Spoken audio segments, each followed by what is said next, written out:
Hi there, and welcome to the Hub of Junior Golf Podcast. I am Ryan Bird, joined as always by the founder of the Junior Golf Hub, Roger Nick. And Roger, certainly as we move through February into March, it is becoming crunch time in a hurry in college golf. It is amazing as, generally colleges, universities go back mid-January, and that month of February, it's get to warm climates and start going at it, because before you know it, the conference championships and then obviously the selections into the NCAA tournament will be here. So it happens quick, it happens fast. Teams playing just about every week to every other week. It's a really exciting time of year for college golf, and of course junior golf. Limited to just a couple states this time of year, but some big events there as well. No doubt about it. Fast and Furious, right? I mean, sequel number seven, something like that, right? So it's very interesting to kind of see what's happened with golf, with the popularity of the tour right now and everything that's happening, and more kids wanting to get started earlier and earlier. Programs now wanting to make sure that their programs get seen, the kids get knock the rust off earlier, if you will. I know some schools have events in January, really just to promote the game and get that rust knocked off. I'm sure we'll hear some from Coach McGraw and what they do, but very interesting in the junior space as well, Ryan, as far as kids not taking a break. It's one of those things that we heard last week when we're talking with our guest last week about, the kids need to take a break. Are we not giving the kids enough time off to focus on other things? I'm wondering. That's a good question we might have to ask our guest today. Yeah, and with that, let's bring in the head coach of the Baylor Bears. He is a 17 team titles with Baylor, 10 All-Americans. Of course, he is Mike McGraw. Coach, thanks so much for joining us today on the Hub of Junior Golf podcast. And, Roger brings up a great question that we'll start with, which is, like every sport in the United States right now, certainly golf more so than anything else, especially at your level, a team with aspirations of winning a conference and a national championship. It's year round.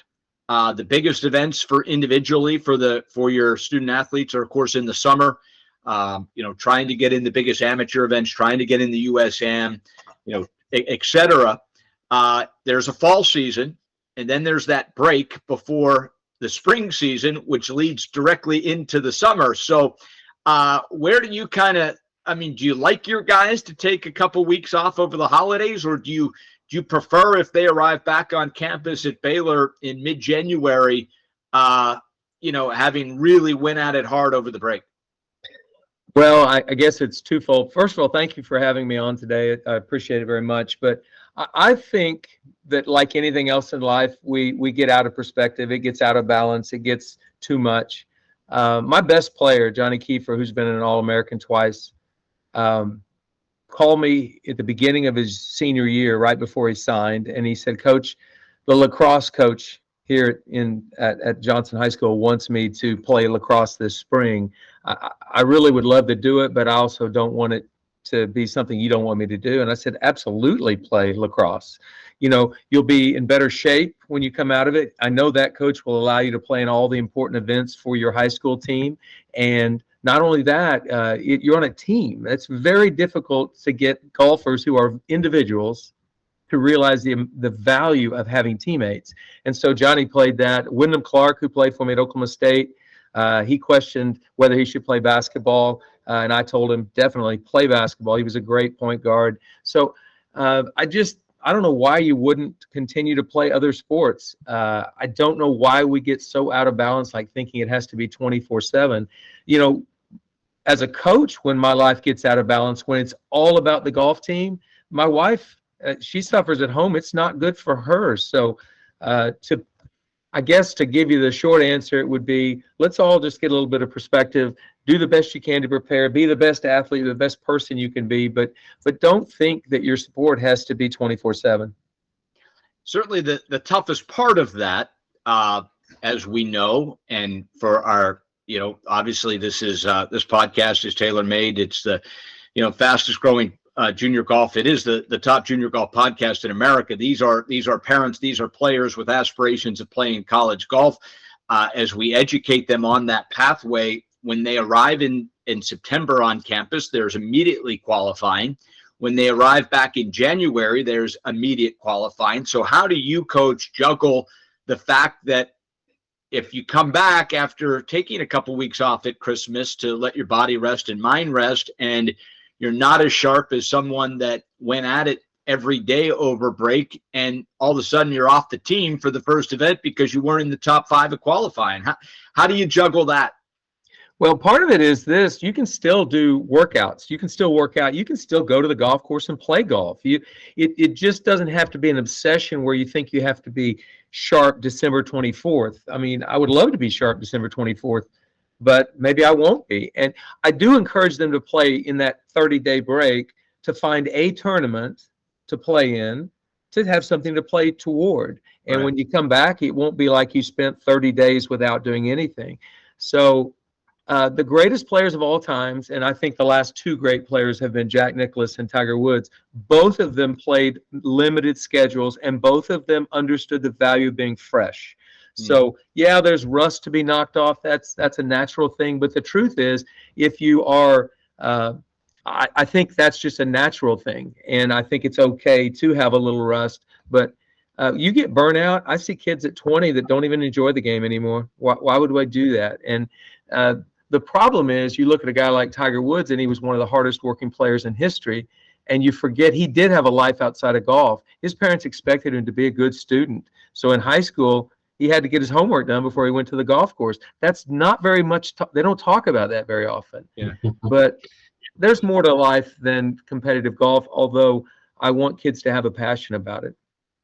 Yeah, Coach, that's well said. It's something I think we all believe in as well. That these kids need to be more well-rounded. So we get a lot of questions again from the parents and the players. Your success, where you've been successful everywhere you've been. Let's put it that way. What do you look for? What's some of the things that we can tell the audience here? What do you look for in a student athlete coming in to play for Coach McGraw?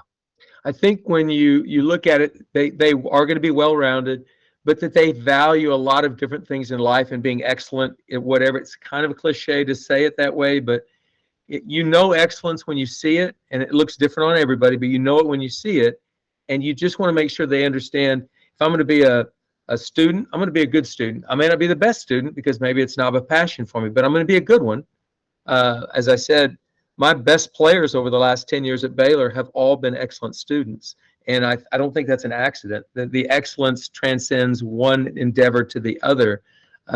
I would think Nick Saban's probably pretty good at a lot of different things. Now, he was great at being a football coach and great at motivating and great at recruiting, but I bet he was good at other things.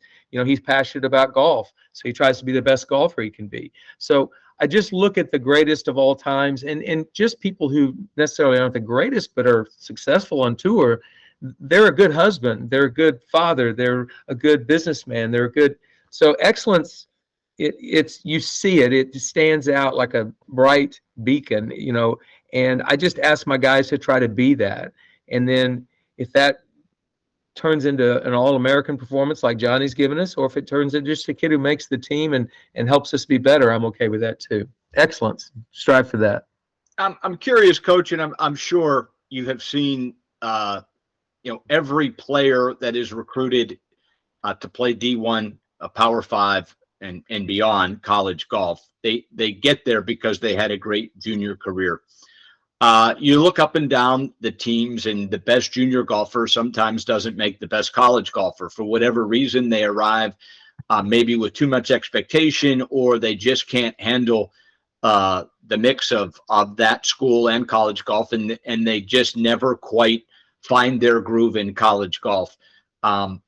Certainly we see guys that had unbelievable junior careers that when we talk to them, they say, the pressure was just too much. I could just never feel like I could breathe playing college golf. When you have freshmen come in, obviously I'm guessing you've had guys that came in completely ready to go, and then other guys that took a little bit longer. How do you handle a freshman coming in mentally to prepare them?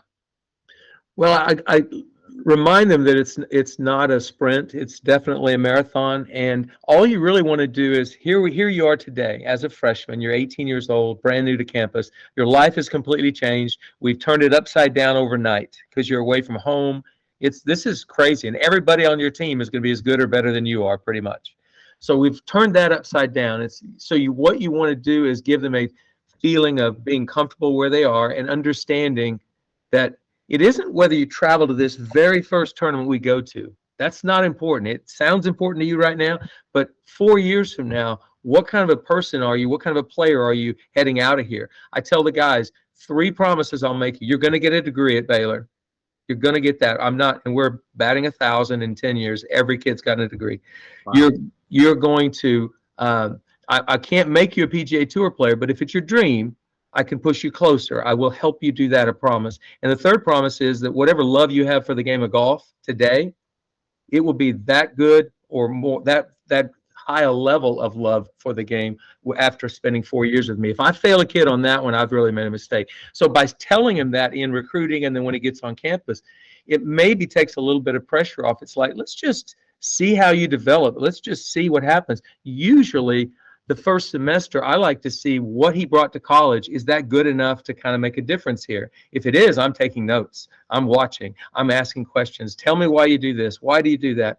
If he's struggling, then we can sit down and say, okay, now it's time for me to really start coaching you. It's time for me to try to help direct your path a little more. But I don't want to choreograph every step he takes from the moment he's on campus. If I do, I might be hiding some greatness in there that I'm not allowing out, if you will. That's a kind of a wild, long answer to your question, but it's like I just want to take the pressure off. There's enough pressure anyway, self-imposed. Oh, that's a great answer though, Mike, and it's one I know our audience is going to love. I'm going to go a little deeper on that and just go, okay, that's great that you want to make sure you're creating an environment. So, but what are some of the things that you do? I'm going to come there. I'm a top junior golfer right now. I'm going to come there. What am I going to do in practice? How are you going to help me practice? Because I know that's a question we get all the time. Is like, what do I ask the coach about? How do I, what's a day in the life going to look like when I'm at Baylor? I think that the question you ask is crazy because I've thought on that question a lot. And if I've coached 36 years, I've done it 36 different ways, and it's evolved as I've gone along. Every coach has done it differently as many years as he's coached because you're always trying to find something you think might work better. Now, you bring along the things that work, but you pitch the things to the curb that don't work. And so what I've landed on right now is there's 3 types of practices that I will put our team through. One is a coach-led practice where we actually choreograph every step of the practice, every minute of it. It will include competition. It will include some completion drills. It will include some putting basics, and it will probably include a closeout drill. That's a coach-led practice. We design it. It's our purpose. We do it. There's a player-led practice where I meet with one of my players and say, okay, next Monday, Johnny, you are running practice. So I want you to come in Friday and tell me what you've designed, why you've done it, what you hope to accomplish, what you plan to do with the team. Now, I'm going to get an insight into what Johnny thinks about why he would work on the game because he's probably going to design something that would be good for him. That's fine. And then the third one is player's choice, where I actually allow them to practice exactly the way they want that 3 or 4 hours, but they're required to fill out a 4x6 card that says, these are things I'm working on. This is why I'm working on it. This is how long I'm going to work on it. This is what I hope to accomplish. So I put the onus on him to create a practice for himself that makes sense for himself. But those are the 3 types of practices I've landed on, and we meander back and forth from any one of those 3 all throughout the year. And it probably will be different next year if you talk to me then. But that's where I am now, and I think it gives a combination of coaches, sort of wisdom that we've had through the years, a player, his tendencies, what he likes to work on, and then maybe giving a kid a leadership role of actually designing a practice for the team. Coach, throughout my career, been fortunate enough to be inside the ropes hundreds and hundreds of times, and I always try to express to people that don't have that luxury that if you walk up and down the range at a PGA Tour event, you could stop at anyone, someone you don't even recognize the name, and watch them hit, and you just don't understand how they haven't won 40 majors, because you just can't believe the level of ball striking that every single guy, including the guy that misses the cut 7 out of every 8 times on the PGA Tour. In college golf, especially as your players come in, do you see that same level that on the practice range, that every player for just about not only your team but everyone you play, everyone can flat hit it, and it's an intangible that actually separates the player that plays really well from the player that just plays average? Boy, you're hitting on something that we coaches have been dealing with for many, many years. You get sucked into this clubhead speed, the gorgeous golf swing, on plane always. You just look at it, how could this kid not fail? I mean, how could he fail? He's not going to fail. And he gets on your campus, and then there's other things that you didn't look at in recruiting that you should have that may be holding him back. I've had players through the years, and the coach will come along the practice team and said, "Who's that kid?" And I said, "Well, that's Jimmy Smith. We'll call him Jimmy." He said, "Well, he must be your best player." Well, no, he's actually playing as an individual this week. He's not even made the top 5. Well, how's that possible? Well, it's possible because there's so much more to playing good golf than just the look of a golf swing. If that was the case, Steve Elkington would have won 30 majors, and Jack Nicklaus would have won maybe 1, because the flying right elbow, the reverse C finish, Arnold Palmer's golf swing, Jim Furyk's golf swing. Lee Trevino, could we go for days talking about golf swings that don't fit the eye, but No they doubt. end up being great players. There's some kids that I talk to and recruit from Dallas, Texas, and I always ask the question from a kid in Dallas: have you met Lee Trevino? Have you bought his lunch? Have you played golf with him yet? Well, no. How do I do that? I don't know, but you need to find out. That guy could teach you so much about how to play the game. So anyway, the point is we get sucked in as coaches to the look of something, and we forget that the deeper part of it is what's in that kid's heart. What kind of grit does he have? What kind of passion does he have? Is he self-motivated, or is he driven by some outside external forces like parents or media or rankings or whatever? Those things don't matter. I mean, parents matter a lot, pardon me, but just the things that aren't going to make you better. So that was probably not the exact answer you wanted, but No.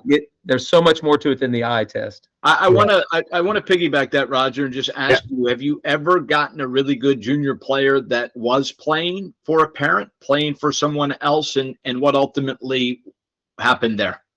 Well, yes, I have, and so has every other coach. If he'll be honest with you in the interview, we've all had it. They're playing for the parents are probably living vicariously through this great golf swing that their son has, and they put a lot of financial resources behind it, and time and effort, and missed work to travel to tournaments. So it's like, wow, this is a big deal. And then the kid he's just playing for himself. I look for that in recruiting, because if the kid is truly playing for mom and dad only, and that's wonderful, because it's allegiance to your wonderful parents, and they've given you so much. But the truth is, it needs to be their dream, their desire, their want to. And if it's not, it's probably going to fail eventually.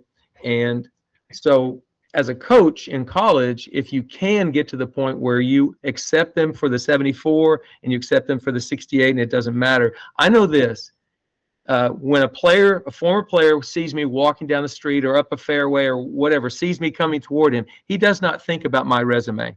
He doesn't think about how many All-Americans I coached, how many championships we won. And when I see him, I don't think about his scoring average or anything about that. We think about how we made each other feel, how we impacted each other's lives, and that's what's important. So if I can get a kid to understand that, even if he had a parent that was overbearing, I think I can probably get him to relax and enjoy golf. But I've failed as many times or more than I've succeeded in that area. It's a tough balance. It is a tough balance, and let's throw in one more tough thing there: rankings. And what we see and hear all the time on the junior landscape part of this thing is how many parents, again, back to who's driving the bus and why are kids playing golf and wanting to play competitively, is rankings. Would love to get your view on how you perceive or how you value rankings for these junior golfers, because it does impact some of the things that you just mentioned, which is you will see a kid who will pull back from playing golf, which they love playing, because their rankings, or a parent has now said, or a coach has said, hey, your rankings at this level, let's start, manipulating your schedule not to have your ranking drop. Coach, what do you feel? What do you think about that? Well, I'm going to ask this question to you right now. Last week on the PGA Tour, Nick Taylor won. Great player. In fact, I'm interviewing his coach, his former college coach today. He won on tour. Not one time during that round did he think about what his impact of the victory would have on his ranking that day. He didn't think about that at all. He was trying to win a golf tournament. Yeah. And the moment the ranking becomes the reason you're playing, I'm going to go to Brownwood and I'm going to play in this junior tournament because if I play well there, I'll get enough rankings to get invited to another tournament. Sounds good because it's goal oriented, but it has nothing to do with playing well at Brownwood. Nothing. And people have talked kids into thinking the only thing that's important is rankings and points and status and whatever. And it's like, honestly, and I know this does not relate to today's kids, but Lee Trevino was literally the bag boy at El Paso Country Club for Ray Floyd when Ray Floyd came to play an exhibition match. And he went out and beat Ray Floyd that week when they asked him to play. Status has nothing to do with it. Rankings has zero to do with it. If you play well, your ranking is going to improve. If you play poorly, your ranking is going to decrease or get worse. You can't control that. Control the things you can control. It's a way overused term, but I'm a big believer in don't worry about the ranking. It will take care of itself. Worry about the things that really you can have control over. Wow, that's gold for the parents, Ryan. That's what we want them to hear. Yeah, Coach, this has been incredible. I'll give you one more, and I'm sure Roger has one before we let you go because we know this is such a busy time. Recruiting junior golf, how has it changed in the last 10, 15 years for you? How has junior golf changed? Is it easier to recruit now than ever before or more difficult? Well, you have more resources that allow you to organize your recruiting now. So that's really been helpful, whether it's a podcast or a ranking system or whatever. So that's better. The one thing about, like at Baylor, my recruiting is different. I can't just recruit any kid in the country. I have to start with kids that are actually good students as well, which some people would say, well, that's got to hurt your recruiting. No, it doesn't. It streamlines it. Mm-hmm. It allows me to kind of mix through if a kid's got a very poor GPA and doesn't think school is going to be important or something, I have to kind of bypass him. He's going to have a tough time here. So it's organized my recruiting a lot better. Recruiting has changed in the sense that now we can only go 45 days from August 1st to July 31st. Well, I've recruited over 100 nights, or days and nights in a year before. And so 45 doesn't seem like very many, but honestly, last year I used 41. I didn't use all 45. So I think it's forced us to be more efficient on the front side. We have those resources, all the ranking systems and all that, so you can do your homework ahead of time. Then when you get to the tournament, you already know who you'd like to look at and maybe 4 or 5 kids you haven't seen that you want to see. And you do your work. What we used to do in 3 or 4 days, you now do in 1 or 2. So we're more efficient. The resources have helped us do that. And I think we waste less time on the road recruiting. Well said. That's great. Very efficient there. Coach, I got one last thing. Better Than I Found It. Tell us all about it. It's a book you wrote. I'd love to hear more about it. Tell our audience where they can find it. Well, they can't find it anymore. It's out of print. Oh, no. I have about 30 copies in my house just for occasions when coaches or different people. So they can't get it, but you can get it on eBay, I'm sure, for a ridiculously stupid price that's not supposed to be there. But I wrote the book as therapy. I wrote it initially because I wanted to tell the story of how I got to my dream job and then lost my dream job and then kind of resurged back to a great spot. Mm-hmm. It was written for my colleagues, for the guys that fell to very dark places, in their coaching career because the result became so important. It was written for me personally, just to kind of figure it, but it was written for my former players as well. My dad used to tell me, son, I don't care what you're doing, where you are, what situation is, does not matter. If you leave that place better than you found it, then you've done your job as a human being. And he used to say that a lot. And when I was trying to come up with a name for my book, my wife, Pam, said, why don't you just put something in there that your dad told you when you were a kid? And I came up with the idea. And I thought, if I can leave this space that I'm in better than I found it, then I've done my job as well. So thank you for asking. Wow. Yeah, Coach, it was a good book. I enjoyed it. I did get a copy of it a while back. I don't know how I came across it, but I thought it was a great book on perseverance and showing a journey of struggle and success. So congrats and kudos on that. So Thank you. I thought it was a good story. Yeah, and for sure, I'm sure you just opened up a whole new recruiting base because people want to play for you, Coach. You've showed us that in this brief amount of time. So congratulations on all your success, the power you're building at Baylor, that you've built at Baylor, and most importantly, turning those golfers into really good humans. So thank you so much for your time on the Hub of Junior Golf Podcast. Thank you, guys. I appreciate you having me on today. You bet. Thanks, Coach. You bet. Good luck. We good? We're good. Thank you, guys. Appreciate All right, it. you bet. Have a good day. Really enjoyed it. Thank you. Yeah. Bye. Bye-bye. Well, Roger, certainly, each week these podcasts do tend to amaze me, and that is not because it's our podcast. It amazes me because of how much I learn from the guests that we have. Mm-hmm. And it's every week you learn something new, and Coach McGraw certainly sent us down that path. And there's no way a parent or a kid that listened to this podcast isn't better because they listened to it. I mean, he was just amazing. I want to touch on the ranking system a little bit. I don't know where you're at on this, so I'll leave it open-ended, but clearly Coach talked about the importance of playing and winning and playing and winning, and never in the middle of playing thinking about a ranking. What's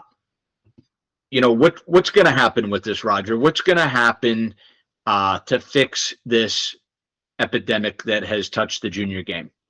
Yeah, Ryan, I love what he said about it.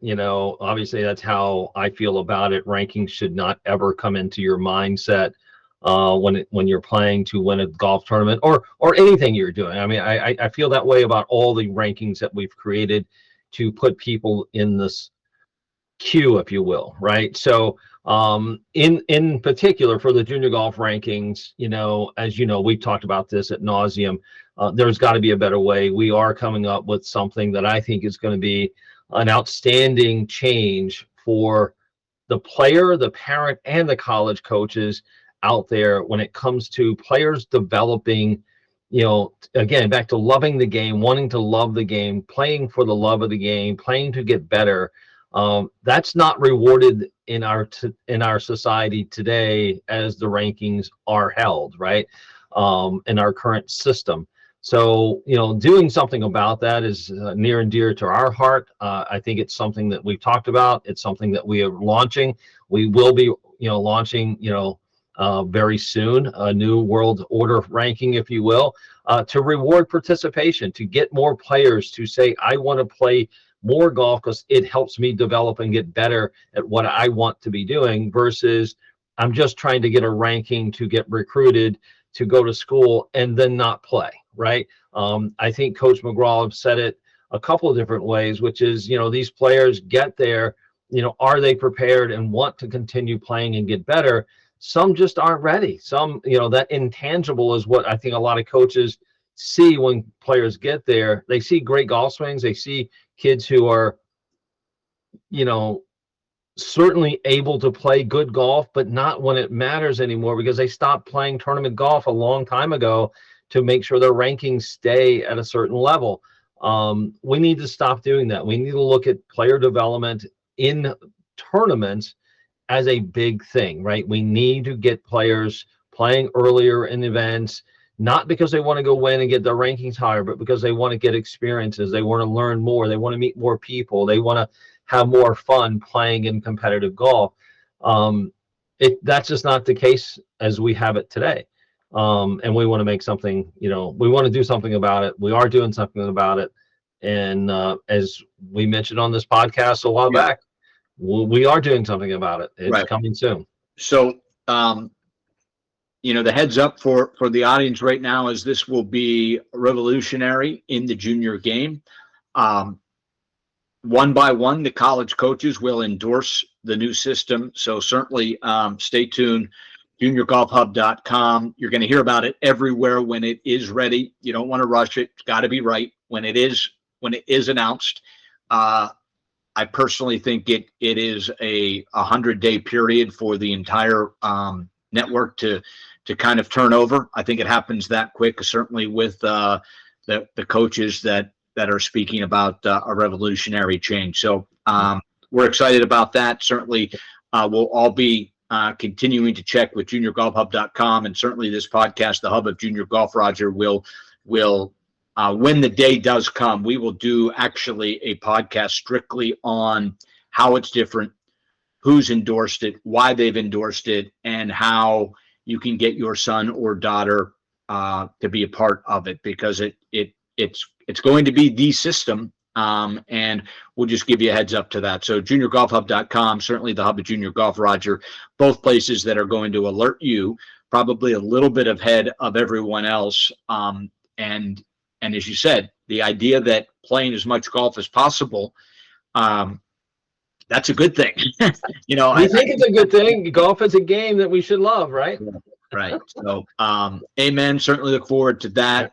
Certainly, we thank Coach McGraw once again, his input there, some lessons for the parents out there and players that I think will really go a long way to preparing them for when they do step on the campus that very first day of college golf, living on their own, packing their bag, traveling, preparing, waking up in the morning on their own, making sure they're at the facility on time. A lot of these coaches, Roger, on purpose. Well, a lot of it is because, football gets the preferential time. I mean, there's a lot of 6:30, 6 a.m., 7 a.m. lift sessions for men's and women's golf around the country where, you show up 5 minutes late, that ain't going to go well. No, it's not. It's so funny you say that, because it just brought back memories of me, working with other college programs and going in at 5:30 a.m. To start the workouts for these guys, because we had to be out of there before 6:30 because of the football team coming in or the basketball team coming in. So that is true. That is how it works. And these guys are, asked to be there. They need to be there, and the coach is going to hold them accountable. So awesome. Great job again, Roger, for our producer and director, Michael Nick. Michael does as good a job as a podcast as anyone out there, getting these out there, edited and ready to go. We can't thank Michael enough. He's doing a great job. And for Roger, Nick, I'm Ryan Burt. We'll see you back here real soon on the Hub of Junior Golf Podcast.